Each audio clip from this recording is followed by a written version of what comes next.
अंबाजी भगवान शिव से विलग होकर अपने शरीर को भस्म किया, हिमालय के यहां जाकर के पार्वती जी के रूप में प्रकट हुए। हिमालय पुत्री पार्वती बाल्यावस्था से ही निरंतर ध्यानस्थ रहना शिव अनुराग में। जब किशोर अवस्था हुई, किसी से कोई संभाषण नहीं करती थी माता जी, हर समय भगवान शिव के ध्यान में निमग्न रहना, कठोर तप करना शुरू कर दिया। जो बिल्व पत्र सूख कर गिर जाते थे, माता जी उसको अपने मुख में रख करके पा लेती। एक बिल्व पत्र, अपर्णा, शरीर सूखने लगा। माता जी का नाम अपर्णा। भारी तपस्या। भगवान शंकर को एकदम बोध हुआ कि सती का जन्म पार्वती के रूप में हिमालय के यहां हो चुका है और वो हमारे लिए कठिन तपस्या कर रही है। तो सप्त ऋषियों को बुलाया और उनसे कहा कि जाओ इनके प्रेम की परीक्षा लो। जानते हैं, सब कुछ जानते हुए भी ये होता है। जैसे लोग कहते हैं भगवान जानते हैं अपने भक्त को, तो परीक्षा क्यों लेते हैं? तो पढ़ाया तो टीचर ने ही है, तो सालाना परीक्षा तो होगी ही कि तुम क्या पढ़े हो। ऐसे ही तुम्हारे प्रेम की परीक्षा होगी। तुम हरि को चाहते हो या हरि की रची हुई माया को? हरि की हुई रची हुई माया में आकर्षित हो गए तो जीरो आ जाएगा। वो हरि की तरफ देखते रहे, माया से बच गए तो नंबर आ जाएंगे। 100 के 100 आते हैं यहाँ, 98-96 नहीं आते। 2 ही चैप्टर हैं, हरि पसंद कर रहे हो या हरि की माया। हर भक्त के सामने आता है तो प्रायः लड्डू ही खाने को मिलता है। बचता वही है जो मामे वे प्रपद्यन्ते माया में ताम तरंति थे, केवल हरि। पार्वती पहि जाई तुम प्रेम परीक्षा लेहु, गिरिहि पेरि पठयहु भवन दूरी करेहु संदेहु। हे सप्तऋषियों, जाओ, हमारी आज्ञा है। पार्वती की प्रेम की परीक्षा लो, यदि पास हो जाए तो उनको तपस्या से निवृत्त करो। बोलो महादेव जी प्राप्त हो जाएंगे। जाओ भवन को चली जाओ, तपस्या की आवश्यकता नहीं। ऋषियों ने जाकर के पार्वती जी को देखा, मानो मूर्तिमान तपस्या विराजमान हो, अस्थिमात्र हुए रहे शरीर, सूखे पत्ते बिल्व के। मुनि बोले, हिमांचल नंदिनी, इतना कठोर क्या प्राप्त करना चाहती हो? किसकी आराधना कर रहे हो? तुम्हारा लक्ष्य क्या है? यदि हम सुनने के अधिकारी हों तो आप कृपा करके बता सकती हैं। पार्वती जी ने कहा, मन बड़ा सकुचाता है आपसे ये बताने में। आप लोग कहीं मेरी हंसी ना उड़ा दें जो मेरा लक्ष्य है। मैंने भी बहुत सिखाने की कोशिश की, लेकिन मेरा मन नहीं मान रहा, हठ पकड़ लिया है। क्योंकि मेरे गुरुदेव ने मुझे जो आकर के बचपन में बता दिया, मैं वही हृदय से स्वीकार कर ली।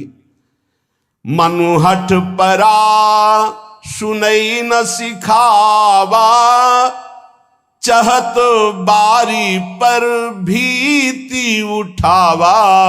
नारद कहा सत्य सोई जाना, बिनु पंखन हम चाहि उड़ाना। मुनियो, वैसे आप भी हंस दोगे। ऐसा लगता है जैसे हम भारी प्रबल धारा में बालू का बांध बनाना चाहती हैं।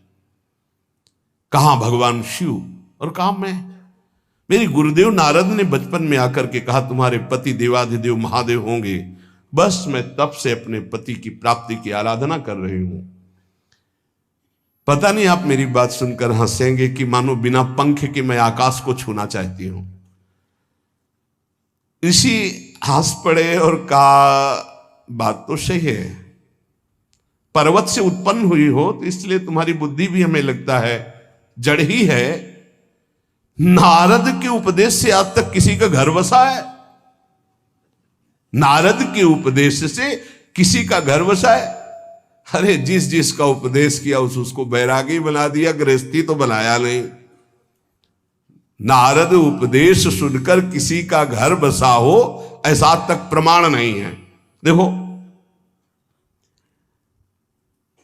दक्ष के पुत्रों को उपदेश किया, 10,000 एक को 1,000 एक, लौट कर नहीं आए, सब बैरागी बन गए। चित्रकेतु को उपदेश किया, घर चौपट हो गया। प्रहलाद जी को उपदेश किया, पूरा हिरण्यकश्यप का नाश हो गया। नारद सिख जे सुनहि नर नारी, अवसि होई तजी भवनु भिखारी।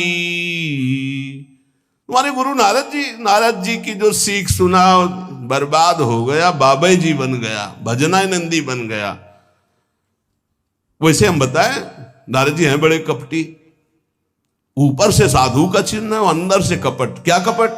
उसके संसार का नाश कर देते हैं, भगवान से जोड़ देते हैं। मुझे नारद जी की बात कम समझ में आती है। ये उल्टा बोल रहे ऋषि परीक्षा के लिए, गुरु निष्ठा हटाने के लिए, समझ रहे हो? पार्वती जी ने कहा बचपन में मेरे गुरुदेव ने बता दिया, वही मैं। नारद जी की बात आज तक घर किसका? जो नर नारी नारद की बात सुने भवन त्याग करके भिखारी बन गया, प्रमाण है। उनके वचनों पर तुम विश्वास मान रही हो। महादेव जी को पति निर्गुण नीलाज कुबेश कपाली, अकुल अगेह दिगंबर ब्याली। नारद जी ने तुम्हें भगवान शिव को पति बिल्कुल निर्गुण समझो। निर्गुण को बताओ, दूसरा भी अर्थ होता है और एक अर्थ होता है कि कोई गुण नहीं। नीलाज, नंगे धड़ंगे घूमते कभी कभी। दिगंबर, कोई लज्जा नहीं। कुबेश, भाई सुंदर मुकुट लगाए हो, पोशाक पहने हो, नहीं, चिता की भस्म लगाए, मुंडों की माला पहने, बहुत बाघंबर डाल लिया, ये कुबेश है। कपाली, मनुष्य के मुंडों की माला। अकुल, आज तक कोई पता नहीं लगा कि किस कुल के हैं महादेव जी, क्योंकि सब कुलों के मूल है, मूल का मूल वही है, उनके मूल कोई है नहीं। आगे एक दीवाल नहीं है, 60,000 योजन का एक बरगद का पेड़ है, उसी के नीचे रहते। 60,000 योजन, 1 योजन 4 कोस, 1 कोस 3 किलोमीटर। कितना बड़ा वटवृक्ष कैलाश में, एक वटवृक्ष जिसके नीचे रहते 60,000 योजन का। 6 ऋतुएं शोभा देती उसी वटवृक्ष के। और कोई घर तो है नहीं महादेव जी के। और आभूषण भूल मत करना, बड़े बड़े विषैले सांपों का आभूषण कोई सोना चांदी नहीं पहनते महादेव जी। हमें लगता है ऐसा दूल्हा के लिए ऐसा तप। नारद जी ने ठग लिया तुम्हें, पागल बना दिया तुम्हें। देवाधिदेव महादेव के सुनो, इन्हीं ने शिक्षा दी थी सती को। ऐसे बौरे पति मिले, आग में जाके शरीर भस्म करना पड़ा। इसलिए हम तुम्हें बता रहे हैं कि बहुत सुंदर दूल्हा हम देख के आए हैं। हम जान गए थे कि तुम तपस्या कर रही हो। हरि का नाम सुना है? बैकुंठ में रहते हैं, बहुत सुंदर हरि है। यदि उनका आप वर्ण कर ले तो सुखी हो जाएंगे। बैकुंठ राजधानी, अब आभूषण उनके क्या कहना, पार्षद सही। ऐसे शिव जो चिता की राख लगाते हैं, सांपों की माला पहनते हैं, मुंडों की माला, सांप का जनेऊ, बाघंबर, हमें तो पसंद नहीं आए। और हमारी बात मान लो, ऐसे के पास स्त्रियां टिक नहीं सकती जिनके घर नहीं, आभूषण नहीं, धन नहीं, कोई भोग सामग्री नहीं, उदासीन, उनको किसी से मतलब नहीं। तो सुनो, हमारा विचार स्वीकार कर लो। अति सुंदर सुचि सुखद सुशीला, गावहि वेद जासु जस लीला, असबरु तुम्हि मिलावब आनी। बहुत सुंदर त्रिभुवनपति, बड़े सुशील, गुणवान, जिनका यश वेद गाते गाते अघाते नहीं है, कोई दोष नहीं, सद्गुणों के समुद्र, लक्ष्मीपति वैकुंठाधिपति। तुम्हें कुछ नहीं करना, हां बोलो, वो आएंगे, गरुड़ पे बैठाल के ले जाएंगे, तपस्या करने की जरूरत नहीं। पार्वती जी बहुत हंसी, सुनति बिहसी कहा वचन भगवान। अच्छा अच्छा अच्छा, आपने ठीक कहा कि पर्वत से हमारा प्रादुर्भाव हुआ है, इसलिए आपको यह भी पता होगा कि पर्वत बहुत हठीला होता है, जहां डटा है वहीं डटा रह सकता है। सुनो,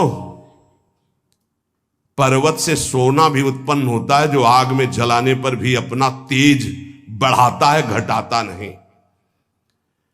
तुम मेरे गुरुदेव के प्रति ऐसा बोले कि वो जिसको उपदेश करते हुए उसका घर उजड़ जाता है, तो बसौ भवन उजरो नहीं डरो, पर नारद बचन न मैं परिहरऊं। अपने गुरुदेव के एक भी शब्द को मैं नहीं काट सकती, चाहे मेरा जीवन रहे या ना रहे। बसन हमारा और हमारा भवन, हमारा श्रृंगार, हमारा सर्वस्व, ये मिले या ना मिले, पर हमारे महादेव जी मुझे मिले।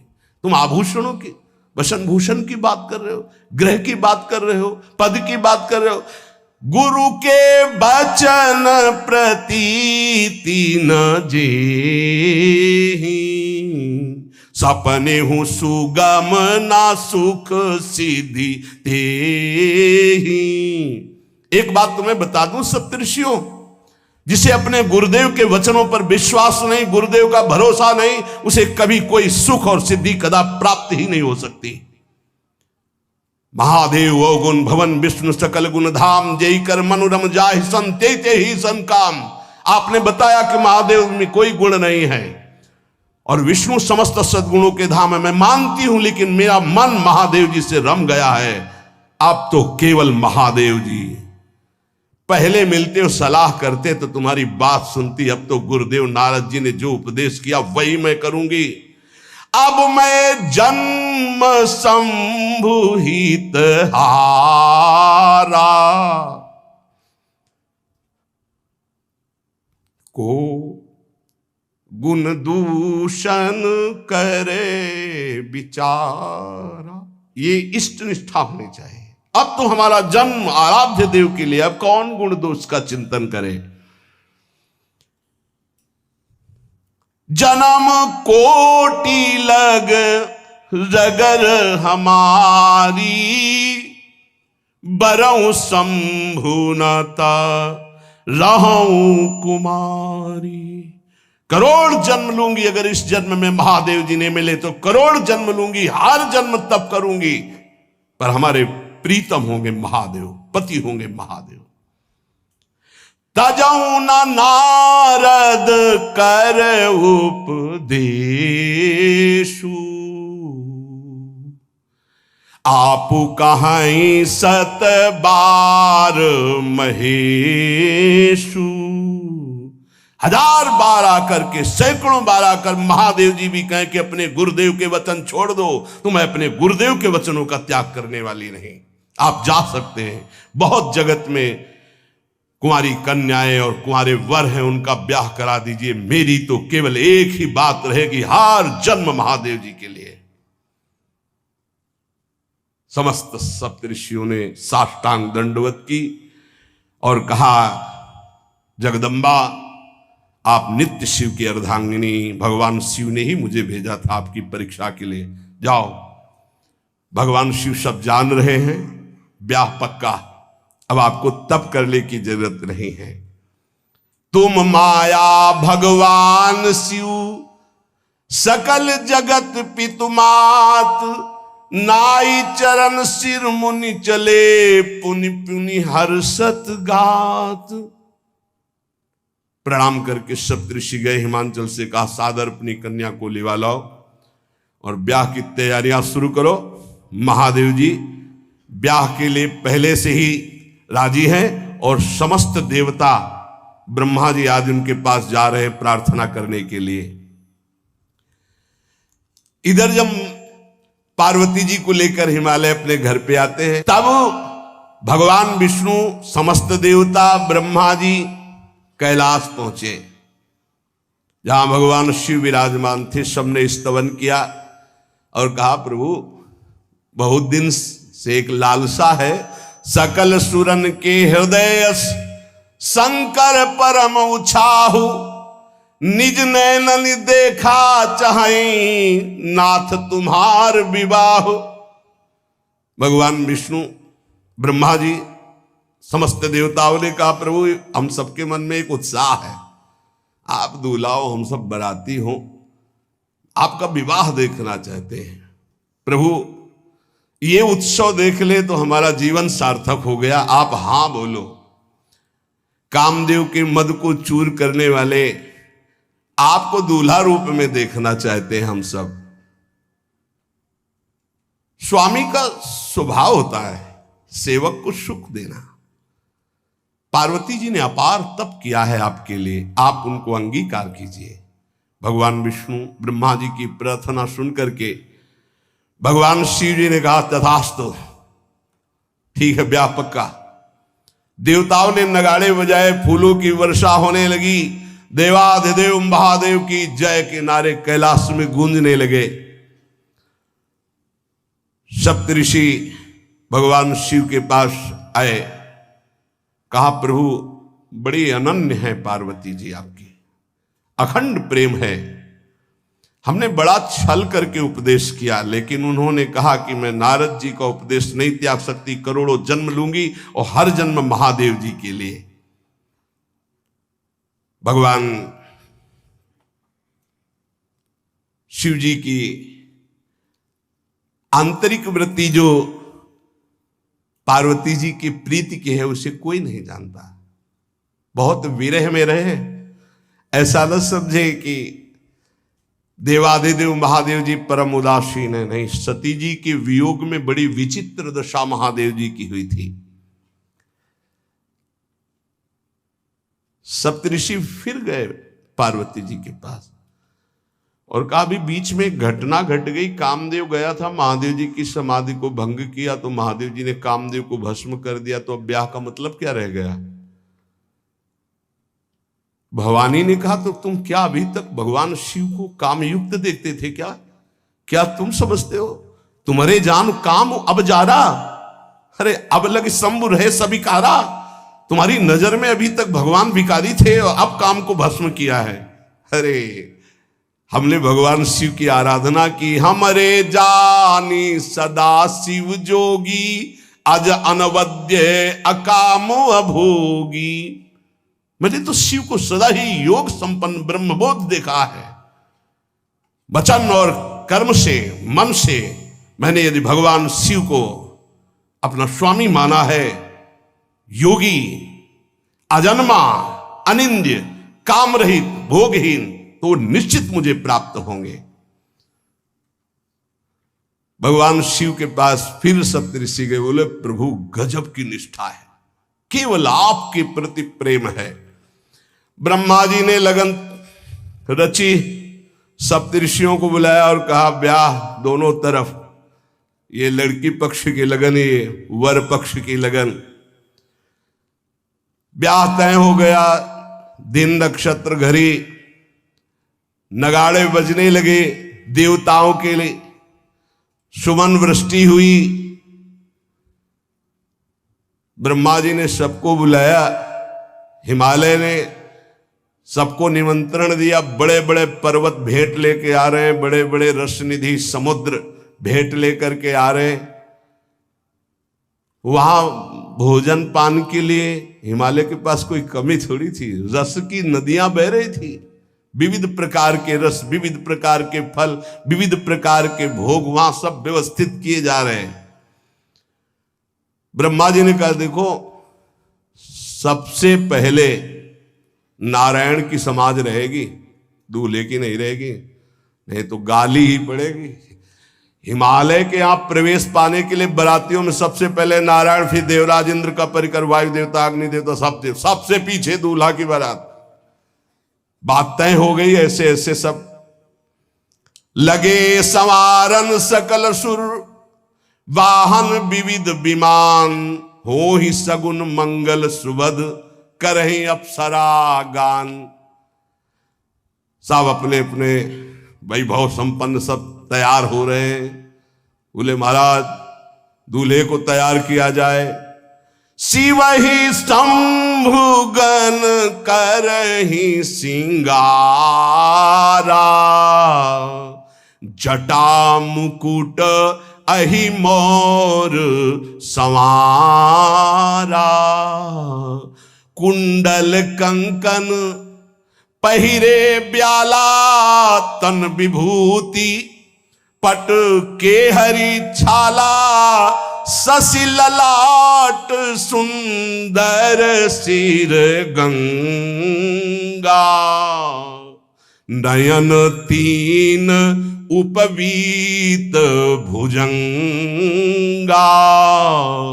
गरल कंठ उर नर सिर माला। अशिव वेश शिव धाम कृपाला।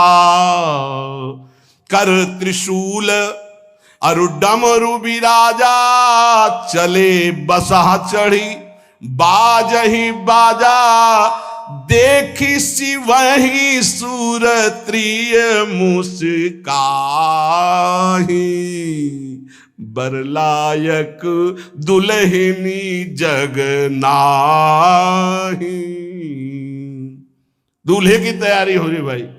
चिता की भस्म, चिता की भस्म, जैसे पाउडर ले गए पहले चिता की भस्म लगाई गई। अब जटाएं बांधी गई। जटा से त्रिभुवन का विनाश जब करना होता, जटा खोलकर जब तांडव करते तो कोई नहीं बचता। जटाकटा संभ्रमं भ्रमण निलंप निर्झरी, बिलोलवी चिवल्लरी विराजमान मूर्धनि। धगत धगत धगत जो ललाट पट्ट पावके। तीसरा नेत्र मानव विश्व का विनाश करने के लिए उसे पटबंद किए हुए विशाल जटाएं। जटा का तो मुकुट सवारा गया। अब जटा बंध है काहे से? सांप, ये मुकुट सांप। और कुंडल करिया और भूरी भी थी। हाँ, सोने चांदी के लिए डंक मार दे तो बेहोश हो जाओ ऐसे। पहिरे ब्याला, बाजूबंद छोटे फड़ वाले है। कोई पनिहा, कोई दुमहा ऐसे। और ऐसे जनेऊ वासुकी नाग, गले के माला भगवान का विभूत, ऐसा स्वरूप है। और शेर की छाल नीचे। शशि ललाट, द्वितीया का चंद्र, शशि ललाट, ये मुकुट द्वितीय का चंद्रमा। सुंदर सिर गंगा, भगवती गंगा। फवारे ले उठते जटा के बीच से गंगा जी। नयन तीन, माथे वाला बंद है, दो खुले हैं। उपवीत भुजंगा, जनेऊ वासुकी नाग। गरल कंठ, नीलकंठ विष यहां रोके हुए। और मुंडों की माला, हाथ में त्रिशूल, डमरू बंधा हुआ, नंदकेश्वर पे सवार। बोले ऐसे दूल्हा के लिए दुल्हन तो त्रिभुवन में नहीं मिलेगी। ऐसा दूल्हा दुल्हन का मिलेगी। अच्छा, दूल्हा सज गया। ब्रह्मा जी ने देखा, बोले महाराज आगे आपकी सवारी। नारायण भगवान उनके चतुर्भुज पार्षद, शोभा सुगंध सौरभ। आगे गरुड़ पे सवार, पीछे हंस पे सवार ब्रह्मा जी अपना परिकर। देवराज इंद्र, भगवान विष्णु जी दूल्हे की तरफ देखे, बोले महाराज विष्णु कहा अस बिहस तब बोल सकल दिशराज। बिलग बिलग होई चलो सब निज निज सहित समाज। कोई भी दूल्हे के पास मत फटको, पीछे रहने दो, सब अलग अलग समाज चलो। नहीं, पानी नहीं मिलेगा हिमालय के अगर आगे ये हुई तो। अब तो वर अनुहारी बरात न भाई, हंसी करहियो पर पुरजाई। नारायण ने कहा कि दूल्हा के अनुरूप ही हम सब बराती नहीं भैया, दूल्हा सबसे पीछे, सब बराती क्रम से पहले हम, फिर ब्रह्मा जी, फिर देवराज इंद्र, ऐसे सब। भगवान शिव ने कहा तुम अपने पार्षद सब लिए हो, तो हम बुलाते हैं। श्रृंगी निकाली, जे ही बजाया तो भगवान शिव के पार्षद आ गए। शिव अनुशासन सुनि सब आए, प्रभु पद जलज शीस तिन, जय हो महाराज की आज्ञा करो। अरे बोले विवाह हमारा बहुत दिलों से आओ। घुचप्पा जैसे देखो ना, अगिया बैताल। हाँ अब कैसे शिव के बराती हैं, जरा ये आगे पार्टी तो निकल गई बंदनी। ये जो भगवान शिव ने बुलाया बरातियों को, अपने साथियों को मुखहीन विपुल मुख काहू, बिनु पद कर को बहुपद बाहू, विपुल नयन को नयन विहीना, रिष्ट पुष्ट को अति तन खीना। किसी के एक को मुख नहीं, केवल मांसई का पिंड है, और किसी के पूरे शरीर में मुख है। किसी के एक भी हाथ पैर नहीं है, लुढ़कता चल रहा है, और किसी के बहुत से हाथ पैर हैं। किसी के नेत्र नहीं है, किसी के बहुत नेत्र हैं। बड़ा विचित्र। किसी के हड्डी है तो कोई बहुत मोटा है, कोई बहुत पतला है। तनखीन को अति पीन, पावन को अपावन, गति धरे भूषण कराल, कपाल कर सब सद्य सोनित तन भरे। खरस्वान सुमर सुकाल, मुख गन भेष अगणित को गने, बहु जिनस प्रेत पिशाच जोगी, जमात बरनत नहीं बने। पिशाचिनी खून लपेटे नाच रहे, भगवान शिव का विवाह। और भूत और किसी के सुअर के मुंह, किसी के कुत्ता के मुंह, किसी के गधा के मुंह। बड़ा विचित्र भेष भगवान के शिव के पास। नाचहि गावे गीत, कौन अप्सरा गंधर्व नहीं, परम तरंगी भूत हो, ऐसे बच रहा है। ये गान हो रहा, हड्डी है भूत की, भगवान शिव के सामने नाच रहा गा रहा। कैसा शोभा होगी। खून लपेटे पिशाचिनी, अगिया बैताल, रोड लाइट, अगिया बैताल, भगवान शिव की बारात। भूत प्रेत बड़े मौजियल, स्वामी का विवाह हो रहा है, खूब छिड़क कर नाच रहे, देख ले तो मूर्छा आ जाए। अब बनी है बारात, तो जस दूल्हा तस बनी बराता। बाजा कौन बाज रहे हैं? कोई गाल बजा रहा है, कोई मुंह बजा रहा है, और बैंड थोड़ी बज रहे। कोई चीख रहा है तो जैसे अलग अलग नहीं, तुरही बज रही, ये बज, वहां कोई बाजे नहीं, सब भूत है। भूत प्रेत पिशाचिनी ऐसे स्वर निकल रहे हैं। अब भगवान शिव चले नंदिके पर सवार होकर, जस दूल्हा तस बनी बराता। हिमालय बड़े उत्सव में है। देवाधिदेव महादेव जी की महिमा हिमालय की पत्नी से नारद जी ने सब सुना रखी है। अब तो जितने भी सुंदर सुंदर सब पदार्थ, सब व्यवस्थाएं, सब किए, हाथ जोड़े खड़े हैं। जगदम्बा जहां विराजमान है, वहां सिद्धियों की कौन सी कमी है। ये हुआ कि जय हो बारात पधार रही है, सामवेद का गान करते हुए गरुड़ पर विराजमान भगवान नारायण। सब हिमालय वासी ओहो धन्य है, धन्य, यही दूल्हा है, बाराती है। दूल्हा तो भी बहुत है, सुंदर हो गए, सब देख के लुभायमान हो गए। नारायण परिकर सब। पीछे देखा हंस पर सवार भगवान ब्रह्मा जी, चतुर्मुख, वेद सब। दूल्हा पीछे, गांव के नगर के लोग है ना, ये दूल्हा नहीं, सयाने लोग कहते हैं दूल्हा। दूल्हा तो ये तो ब्रह्मा जी है, देवराज इंद्र, ये दूल्हा? नहीं नहीं नहीं, ये दूल्हा नहीं, ये दूल्हे की बाराती। वो गजब, इतने सुंदर दूल्हे के बाराती, तो दूल्हा तो फिर बहुत हृदय में आनंद है, उत्साह है। नगर की बालक बालिकाओं नौबधुओं को ऐसे देख रहे, दूल्हा कौन है ऊपर से चले। जब सब निकल गए तो बहुत हृदय में आनंद था कि अब दूल्हा के दर्शन होंगे।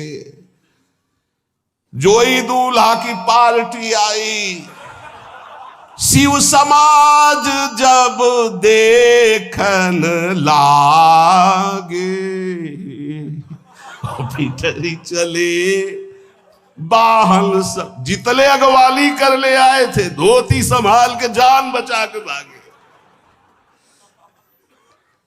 जो बड़े बूढ़े थे, जो महिमा सुने थे, वो धरि धीरज ताहा रहे सयाने, बड़ी हिम्मत करके रुके कि शिव हैं। लेकिन जो नौजवान बालिकाएं, बूढ़ी नौबहुएं, ये को वहां मंगलाचार में नहीं टिकी, सब अगवानी पे भाग पड़ी। धीरज धर करके बालक घर में पहुंचते, जवान पहुंचते, बहुएं, क्या बात है, तुम लोग भयभीत क्यों हो गए? कोई घटना घटी क्या ब्याह में? कहीं काह कही जाई न बाता, ये जमकर धार की धो बरियाता। बारात है, यमराज की पूरी सेना आ गई है। भैया दूल्हा देखा कैसा? बोले बरु बौराह बस असवारा, ब्याल कपाल विभूषण छारा। देखा है दूल्हा? बरु बौराह, बावरा है। क्यों? बैल पे सवार है, सांप की माला पहने, भस्म चिता की लगाए, मुंडों की माला। अरे पूछो मत, ऐसा दूल्हा। दूल्हे के शरीर तन छार ब्याल कपाल भूषण नगन जटिल भयंकरा, संगभूत प्रेत पिशाच जोगिल बिकट मुख रजनी चरा। जी के लौट के बता रहे, भाग्य मनाओ, जो जियत रहा है बारात देखत, पुण्य बढ़ते ही कर सही। जिंदा लौट आए, बड़े पुण्य समझो। जो बारात देख ले वो जिंदा रह जाए, बड़े भाग्य तिनके। देखी सो उमा विवाह घर घर बात सब लड़िकन। सबने कहा कि अगर दूल्हा को बाराती को देख के जिंदा रह जाए तो विवाह देख पावेगा, मतलब जिंदा नहीं रहेगा। जो बड़े बुजुर्ग थे वो समझा रहे, देखो भगवान शिव हैं, ये उनकी समाज है। सबको वास दिलाया गया। अब आरती करने के लिए, सुमंगल गाने के लिए नवीन नवीन स्त्रियां पार्वती जी की माता के साथ आ रही हैं। मैना सोने की थाल है, बड़ा आनंद है। दूल्हा का प्रथम दर्शन और आरती लेके जे ही देखा दूल्हा को, यही दूल्हा है। हां, भारी रोष पैदा हुआ कि नारद जी ने बर्बाद कर दिया हमारा घर। हमारी बिटिया सूखे पत्ते खा के इसके लिए भजन करती रही। मैना जी ने पीछे मुड़ के देखा, एक भी नहीं स्त्री थी, अकेले थाली लिए खड़ी थी। लौट के आई, उन्होंने कहा कि सब भाग्य पड़ी। बोले प्राण बचाए, ऐसे ऐसे करिया फुसकार रहे थे।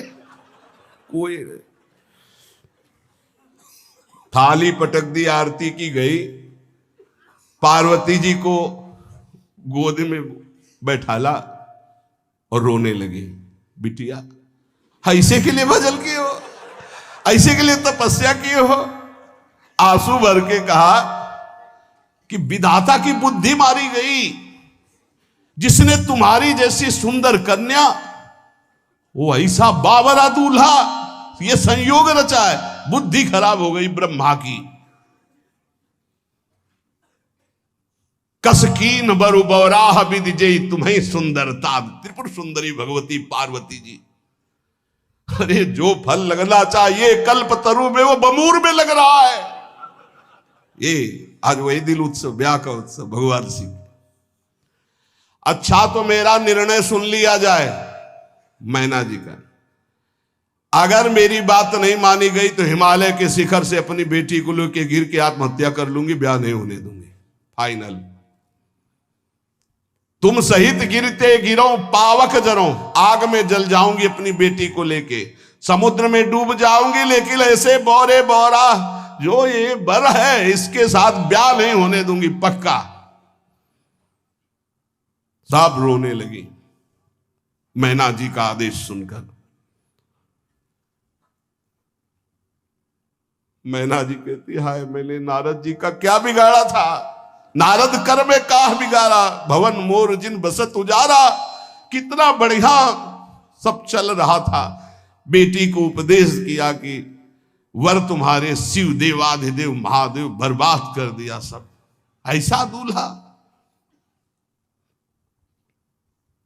सच्ची मैं ठगी गई नारद जी के द्वारा, पर अब अपना घर बर्बाद नहीं होने दूंगी।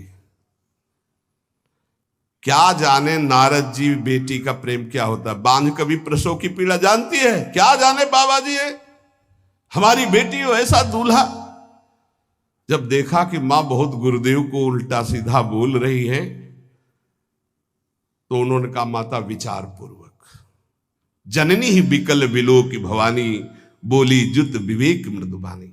मां विचार पूर्वक, तुम क्यों ऐसा आलाप कर रही हो, अगर मेरे भाग्य में ऐसा पति लिखा है तो तुम टाल नहीं सकती। कर्म लिखा जो बाउर नाहू, तो कत दोष लगाई काहू। तुम सन मिटे की विधि के अंका, व्यर्थ लेहू जनि मातु कलंका। मां मेरे भाग्य में ऐसा ही लिखा है, आप व्यर्थ में क्यों रो रही। जब पार्वती जी की ऐसी करुण बात सुनी तो सब स्त्रियां रोने लगी, विधाता को दोष लगा रही। नारद जी के पास हिमालय गए, बोले हम तो संभाल लेंगे, घर में सब गड़बड़ हो गया। अरे इनको समझाते कि ठीक से आते, कैसे आए हैं ये, जैसे विनाश कर ले आए हो। अरे ब्याह कर ले आए, घर में सब बिगड़ गया, मैना बिखर गई, ब्याह बंद, अब नहीं होगा, संभालो जाके। नारद जी गए और जाकर के मैना को कहा, देखो ये इनका बाहरी रूप है, ये जो आपके यहां पार्वती के रूप में जन्मी, ये नित्य इनकी अर्धांगिनी सती है, जो यज्ञ भवन में शरीर छोड़ करके आपके यहां जन्मी, ये इनकी नित्य संगिनी है। आप ऐसा शोक मत कीजिए। नारद जी विविध प्रकार से माता को समझाया।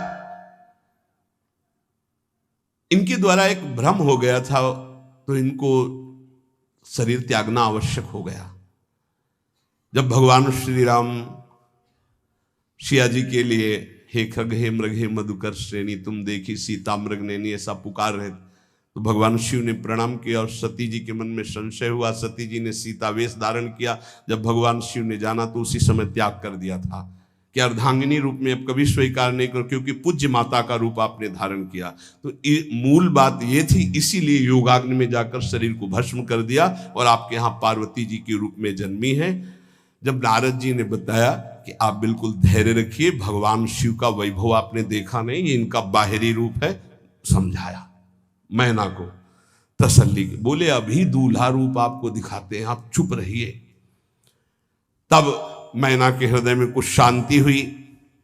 जितने गांव के नगर के सब लोग थे, सबको सूचना पहुंची, डरो मत, भगवान शिव है, ये लीला कर रहे हैं। अभी नारद जी गए और बोले विवाह करना है कि नहीं करना, शंकर जी से कहा। बोले आए इसीलिए, बोले ये सब बंद करो आप, ये रूप से विवाह होता है, वह हमारी सारी जो बिचौलिया हमें पीट रहे हैं, हम उधर जाओ तो उधर, ये रूप हटाओ। बोले कौन सा रूप धारण करें, दूल्हा रूप धारण करो। भगवान शिव ने जे भी, बहुत सुंदर शिव है, कर्पूर गौरम जैसे चिदानंद, 16 वर्ष की अवस्था, हाथ में दर्पण और अद्भुत मुकुट धारण किए हुए, जटाएं ढकी हुई, गौर वर्ण वो सुंदर रूप जो देखे सो मोहित हो जाए। ध्याये नित्यम महेशम रजति किरणिभम चारु चंद्रावतन सम। कैसा सौंदर्य रूप महादेव जी का। चलो अब जो जेवनार के लिए सब शुभ नववधुएं सब मैना जी को बुलाया, देखो दूल्हा आ रहे हैं, एक एक कदम ऐसे चल रहे, संभाल संभाल के जैसे चलना सीख रहे हो। तांडव करने वाले चरण है, पर नारद जी ने को अब नहीं, नव किशोर अवस्था, हाथ में दर्पण, वो सुंदर रूप भगवान शिव का, एक एक कदम बारात में जो देखे सो मोहित। मैना ने कहा हो अहो भाग्य, ऐसे दूल्हा बोले वही हैं जो नंदी पे सवार थे, इनके स्वरूप को जानना बड़ा कठिन है। अब जो सुंदर जेवनार हुई बरातियों के साथ भगवान शंकर की बड़े मधुर गीत गाए जा रहे हैं। मुनियों ने फिर हिमवान को लगन पत्रिका सुनाई। विवाह का ठीक समय देख करके समस्त देवता और वेद स्वयं मूर्तिमान होकर वेद उच्चारण कर रहे हैं। भगवान शिव का पाणी ग्रहण संस्कार हो रहा है। पार्वती जी जब श्रृंगार करके सभा में आई ब्याह मंडप पे, तो कोई ऐसा नहीं था जो देखकर मोहित न हो गया हो। त्रिपुर सुंदरी अम्बा है, लेकिन सब ने उनके श्री चरणों में सर झुकाया, क्योंकि जगदात्मा महेश पुरारी जगदम्बिका जानि भव भामा सुरन मनन मन कीन प्रणाम। ऐसा सुंदर रूप अम्बा जी का त्रिपुर सुंदरी है। जब वो दुल्हन रूप में पधारी, कोई भी ऐसा नहीं था जो एक बार देखकर मोहित न हो, पर सब श्री चरणों में, क्योंकि जगदम्बिका है, भगवान शिव की आद्या शक्ति है। सुंदरता मर्जाद भवानी जाय न कोटि बदन बखानी।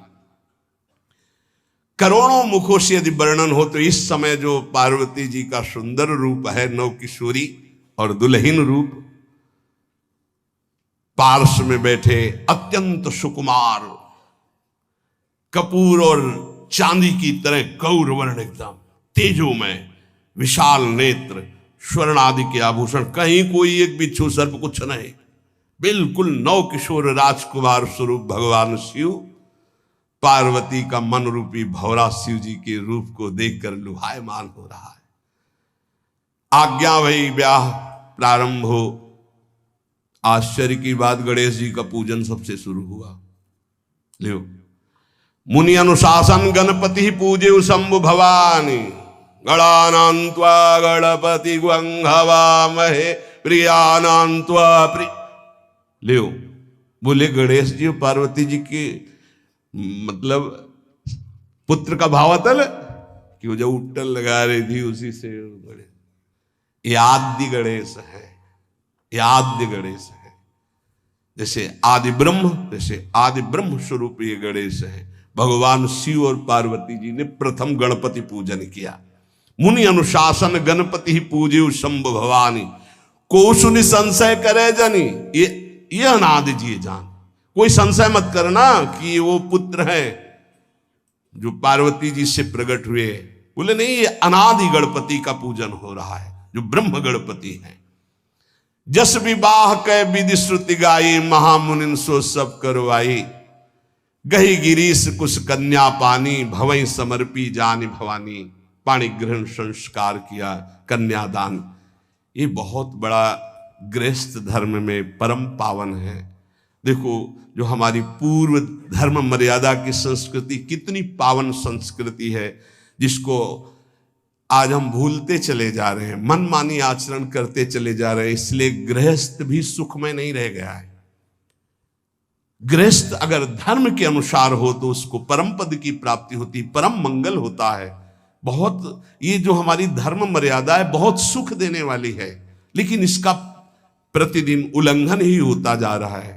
न माता से मतलब, न पिता से मतलब, मनमानी आचरणों से मतलब, जो मन जैसे आवे वैसे बहे, ये हमारी धर्म मर्यादा। देखो स्वयं भगवान कैसी मर्यादा है, पानी ग्रहण कर रहे, कुछ जल मंत्र, ब्रह्म ऋषि साक्षी, फिर पानी ग्रहण।